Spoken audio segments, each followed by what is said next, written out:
ఉండి అన్నయ్య రాముడిగా మీరు కనిపించారు, కృష్ణుడిగా కనిపించారు, రావణాసురుడిగా కనిపించారు, మరొకలా కనిపించారు, ఆంజనేయ స్వామిగా కనిపించారు.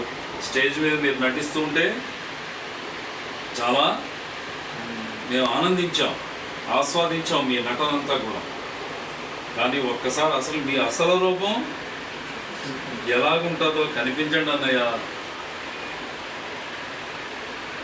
అనే ఆలోచన మీకు వస్తుందా రాదా చెప్పండి. నువ్వు ఇలా చూసేసావమ్మా, నన్ను ఇలా చూడలేదనుకో, స్టేజ్ మీదే నన్ను చూస్తున్నావు. ఏం మా అమ్మ వీళ్ళందరూ కూడా ఏదో చెప్తూ ఉంటారు అలాగే రత్నాకర్ మహాత్మా అని. ఆయన ఎప్పుడు చూద్దామన్నా ఆంజనేయ స్వామిగానో లేదా రాముడిగానో కృష్ణుడిగానో వేషధారియే కనిపిస్తున్నాడు. ఆయన అసలు స్వరూపం ఎలాగుంటుంది అసలు? స్టేజ్ దిగిన తర్వాత నేను ఎక్కడ నిలబడినా సరే కూడా ఏ రోజు ఎక్కడ కనిపించినా మీరు నన్ను పోల్చుకోవట్లేదు.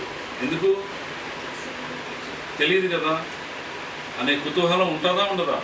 మీకు ఎలా చూడడం ఆనందం? వేషధారిగా చూడడం ఆనందమా, నిజస్వరూపంతో చూడడం ఆనందమా?